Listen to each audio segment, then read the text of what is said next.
আমরা সমাজে এটা সত্য, আমাদের ধর্মীয় বিশ্বাসকে ভিন্ন। আপনি একটা ধর্মে বিশ্বাস করেন, আমি একটা ধর্মে বিশ্বাস করি, কিন্তু আমাদের এই ভিন্ন ধর্মীয় বিশ্বাস অক্ষুণ্ণ রেখেও আমরা সামাজিকভাবে, সাংস্কৃতিকভাবে, অর্থনৈতিকভাবে কিন্তু আমরা একসাথে মিলেমিশে ছিলাম না? মিলেমিশে আসি না?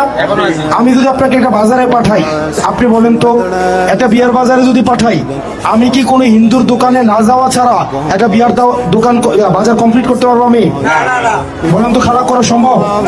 আমি যদি আমার একটা বিয়ার দেওয়া কমপ্লিট করতে চাই, বিয়ার বাজার, আমাকে কোনো না কোনো হিন্দুর দোকানে যাইতেই হবে, হবে না?